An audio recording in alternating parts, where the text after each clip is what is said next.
mais difícil numa novela é que você tem que surpreender o espectador a cada momento. Então, quando você termina um capítulo, manda para gravar, você mal consegue dormir porque você está com 40 pessoas na cabeça e você tem que ficar pensando o que essas 40 pessoas vão fazer amanhã. E a dona de casa que está vendo a novela está pensando a mesma coisa. A novela para a dona de casa não dura só 1 hora, dura as 23, porque ela fica, não, amanhã ele vai, não vai e tal. E você não pode fazer o que ela está imaginando. Senão ela fala, porra, você tem que surpreender essa mulher. Você não pode parar e... Quer dizer, você sai, vai jantar fora, tal, com a mulher, com o filho e tal, mas tua cabeça até fazendo amor, meu. Você tá transando, mas você tá, puta, um Ederix amanhã, ele tá na loja lá, acho que ele vai sair, não, mas isso é óbvio. Também não pode. Quer dizer, com 40, né? Você vira 40 pessoas. É questão pra Ponte de Safena, entendeu? No mínimo úlcera, no mínimo.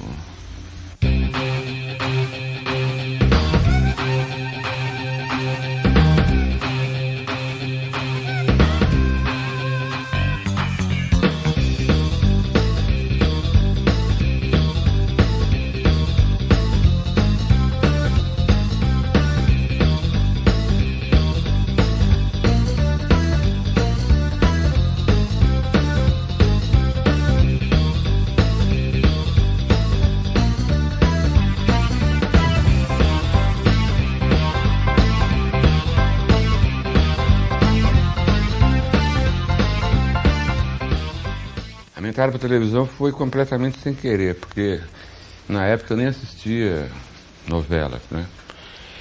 E foi uma coincidência que eu fui trabalhar de ator com a Regina Duarte numa peça chamada Réveillon, direção do Paulo José, e a Regina estava de férias 2 anos na Globo.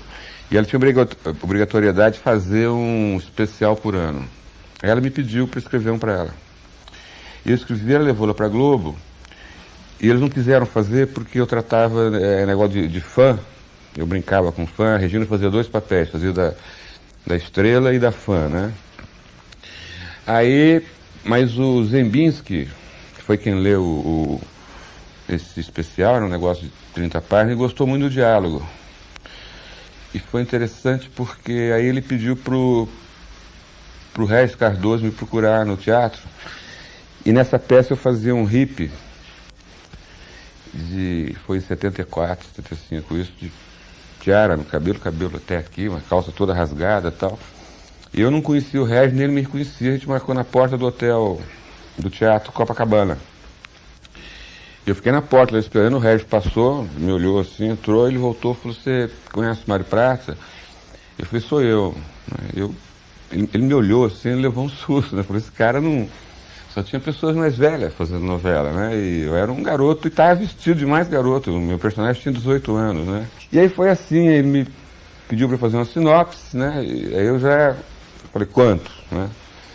Falei, não, aí tem que conversar com o Borjalo. Aí eu fui lá falar com o Borjalo, teve a mesma reação quando me viu, né? Ele falou... E depois com o Boni também. Quando o Boni viu, o Boni pediu os primeiros capítulos para ler, que ele... Bom, e acabou dando certo, né? Eu fiz a novela Estúpido Cupido em 76 e metade de 77. O Regis veio falar que queria uma novela que o protagonista fosse um bombeiro. Eu falei, eu não vou mexer com bombeiro nem com militar, a gente estava em 75, né? Aí eu tive essa ideia porque estava, nesse momento, começando um reviver dos anos 60, né? Teve aquele filme American Graffiti, que a história se passava em 62, né? Aí eu fiz essa sinopse, mandei para a Globo, foi aprovada, todo mundo gostou muito da sinopse e tal. Eu comecei a fazer os capítulos, só que eu não tinha noção do que era uma novela, né? Depois dos 5 primeiros, e sempre assim, teu diálogo é muito bom, tal, mas a novela não é bem isso, tá meio crônica e tal. Agora eu só peguei o pique mesmo de novela, quando foi pro ar o primeiro capítulo, eu já tinha escrito 34. Aí eu vendo no ar, aí ninguém me ensinou, eu vendo no ar eu comecei a ver tudo que estava errado, sabe? De encerramento de bloco, encerramento de capítulos, né? Uso de personagem externo. Então acho que a partir do 34 que eu deslanchei. E eu vendo depois, eu fui vendo que eu fui aprendendo mesmo, né? Porque não existe ninguém, por exemplo, poesia, romance, conto, crônica, todo mundo faz em casa, vai mostrar para um amigo, guarda numa gaveta e tal, né? Mas ninguém nunca sentou e falou assim, vou escrever uma novela de 150 capítulos com 30 personagens, tantos externos, entendeu? Então ninguém tem treino disso, não existe um aprendizado, se aprende na marra, né? E é por isso que são tão poucos autores no Brasil, porque a impressão que eu tenho é que esses mais velhos, né, que estão até hoje fazendo novela, e são os mesmos, né, e acho até que estão se repetindo, eles não ensinam pro mais novo, sabe? Porque novela você pode ensinar, mas tem os macetes que você tem que pegar fazendo. Então não adianta você ter uma novela de fulano de tal escrita por 3 ou 4, porque esses 3 ou 4 eles não vão fazer assim 20 capítulos em seguida, porque só assim aprende. E como quem domina a novela no Brasil é a Globo, que aliás muito bem, a Globo tem medo de arriscar.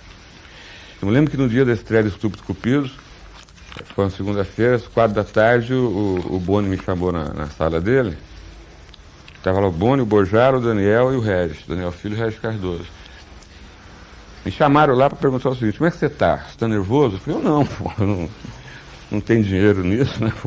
E foi impressionante, assim, uma semana deu um pique, assim, foi para 92, coisas que naquela época acontecia, né? Hoje é difícil. E teve um pique de 97, que foi quando a Celi Campelo foi gravar uma participação na cidade lá e tal. Aí foi o máximo que deu, né?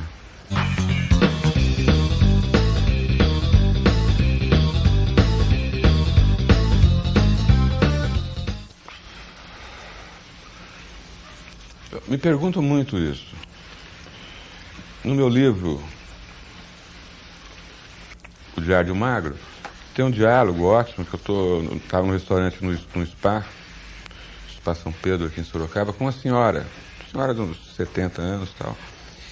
E ela conversando comigo, ela falou assim, engraçado, porque eu sempre pensei que escritor fosse diferente, fosse...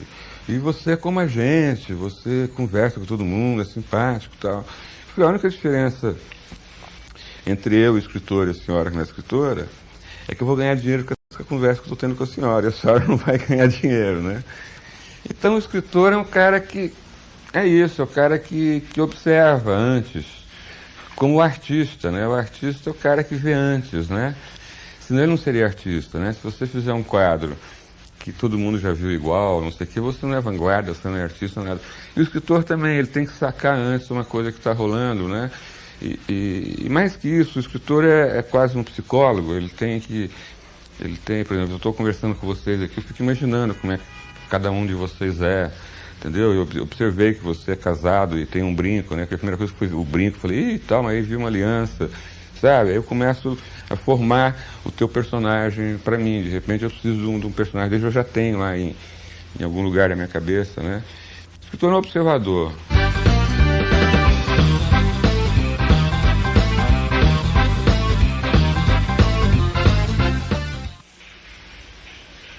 Mário Prata, para mim, é um cara que podia ser muito melhor,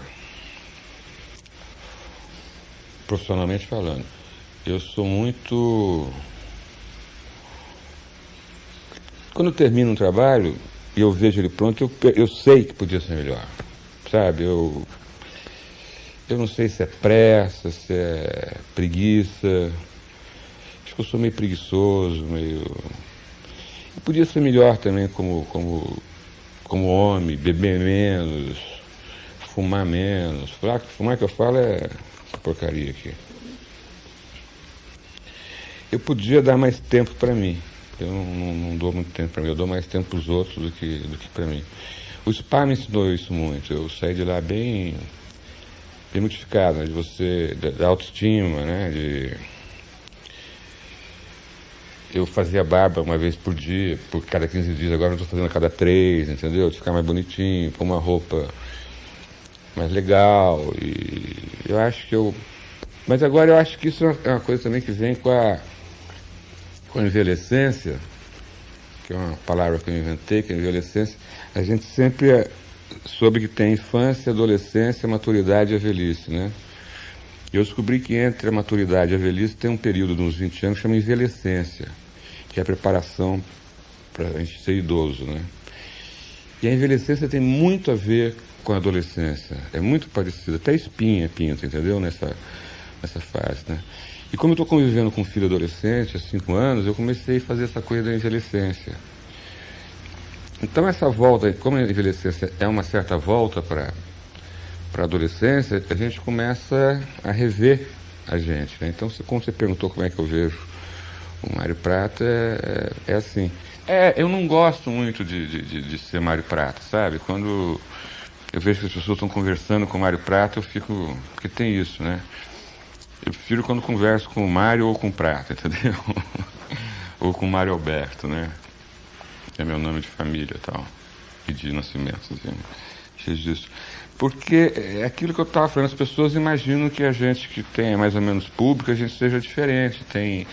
Então a conversa já não flui da mesma maneira, né? Então eu não gosto muito do Mário Prata conhecido, né?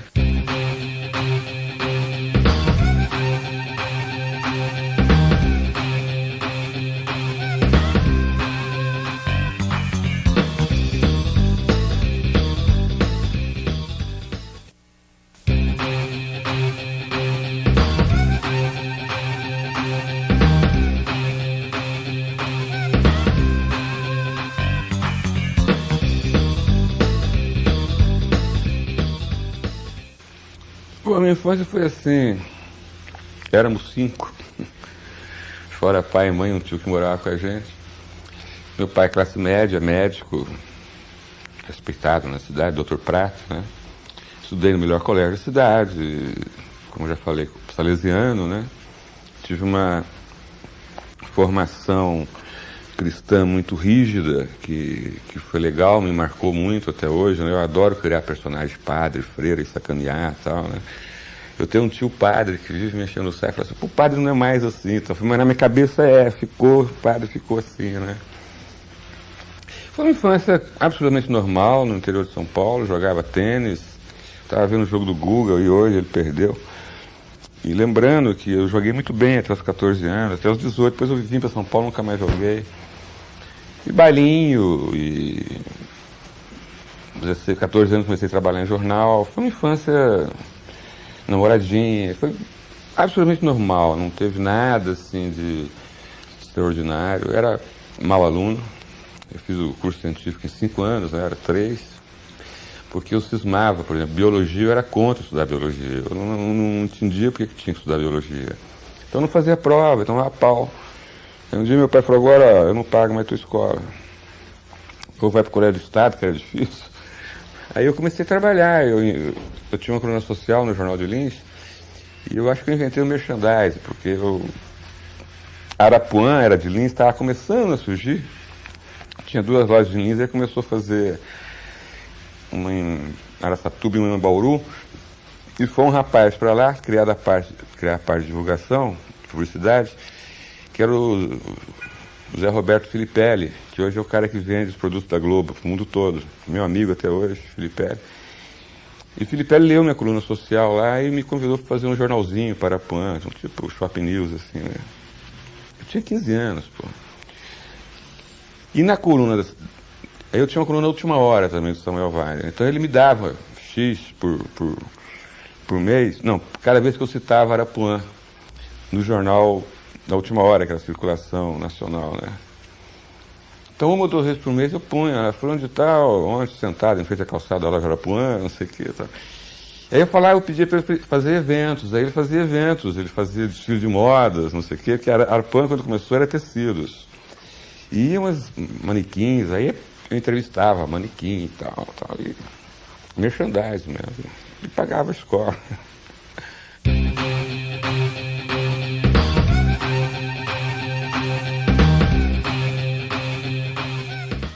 É o seguinte, a minha adolescência eu passei em Lins, né, toda, né? Então lá chegavam poucos livros, como até hoje, não tem uma livraria boa lá. Então a minha leitura básica, além dos best-sellers que chegavam lá, eram os cronistas da Manchete, que era o Rubem Braga, Fernando Sabino, Paulo Mendes Campos e Henrique Pongetti. E o Sérgio Porto, dito Stanislau Ponte Preta, que escrevia na Última Hora. Então a minha formação é muito de cronista, né? Agora que eu estou fazendo crônica no Estadão há quase 5 anos, foi quase um presente para aquilo, porque mesmo quando eu fazia teatro, cinema e tal, me lembro que o Boni, quando leu os primeiros capítulos do Estúpido Cupido, falou assim, tá ótimo, mas é uma crônica, você está fazendo uma crônica de uma cidade, não precisa de uma novela. Ele mandou uma carta escrita por ele mesmo, 6 páginas, explicando o que era uma novela, entendeu? Isso, eu tenho até hoje essa carta, me ajudou muito. Então esses cronistas, quando eu cheguei em São Paulo, aqui eu tentei, mas eu era um bancário da Penha, imagino que eu queria publicar crônicas na Folha, no Estadão, tal, não conseguia. Aí com o Samuel Weiner, em 72, 73, eu comecei a escrever crônicas e tal, que eu acho que é onde eu me dou bem, sabe? Você, assim, num espaço pequeno, você conseguir contar uma história, né? Você comentar um fato, sem analisar, porque aí já é um artigo, né? Então eu acho que meus filmes, minhas peças de teatro sempre foram crônicas, nunca foram, assim, um acontecimento, né? Assim,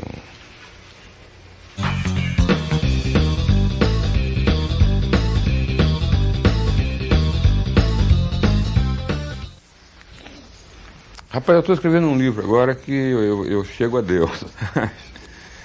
Eu chego a Deus no sentido que Deus é a soma de todos nós, né? Eu não acredito naquele Deus de barba branca, né?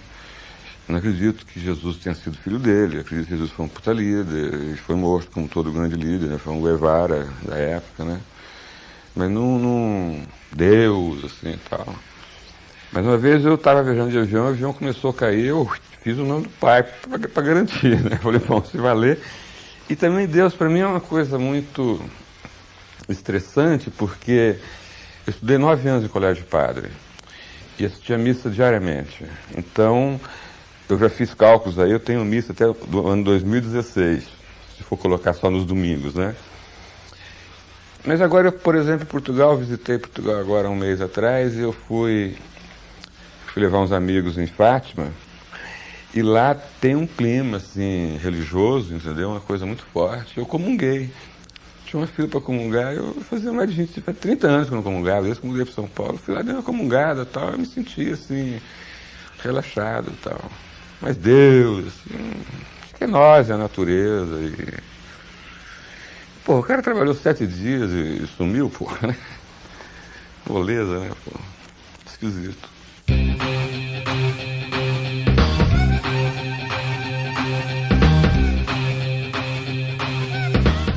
A minha profissão, eu sou escritor mesmo, eu vivo disso, né? Eu escrevo livro, televisão, teatro, roteiro de cinema e tal. Roteiro de cinema, por exemplo, 90 não, 100% é encomenda.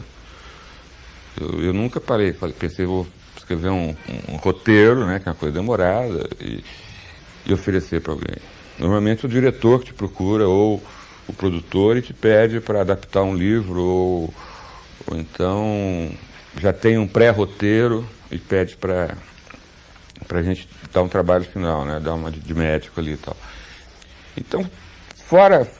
Não, tudo que, no fundo, tudo que eu faço é encomenda. Eu escrevo crônica toda quarta-feira para o Estadão, que é uma encomenda isso, tem essa obrigatoriedade, né? O problema é você ver que encomenda que é, né? Se vale a pena ou não. Eu já recusei, eu recuso mais trabalho do que eu pego. E quando eu estou fazendo um trabalho, como eu estou fazendo agora, eu estou fazendo um livro novo, eu não pego nada. Eu falo, ó, até outubro... E também eu cheguei num ponto que eu já consigo o adiantamento da editora, no caso a editora Globo e tal. Então eu estou num ponto, assim, muito tranquilo profissionalmente. Mas há de se dizer, é importante, que eu escrevo profissionalmente há 37 anos. Eu comecei com 14, né, já num jornal na minha cidade, em Lins. Então eu acho que eu mereço um pouco ter essa possibilidade hoje de trabalhar na minha casa sem chefe, sem empregado, né? Eu não conseguiria ter um trabalho como chefe. Eu já trabalhei em Banco do Brasil 8 anos, mas com uma pessoa, assim, vendo meu texto toda hora e tal. Então, meu trabalho é muito livre, é uma profissão muito gostosa minha.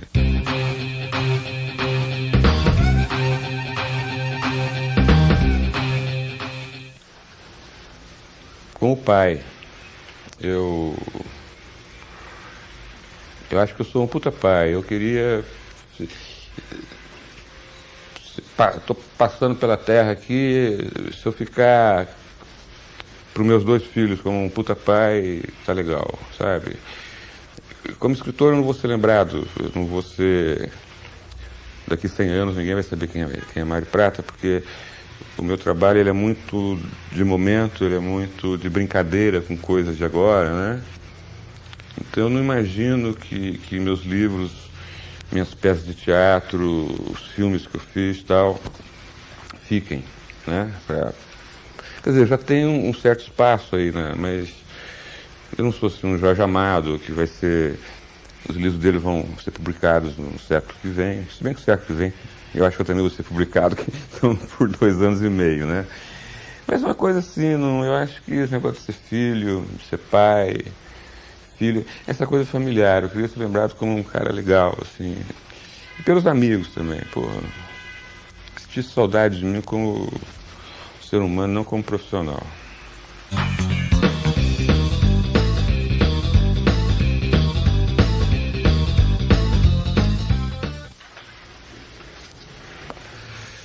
Eu gostaria de ter um lar, né?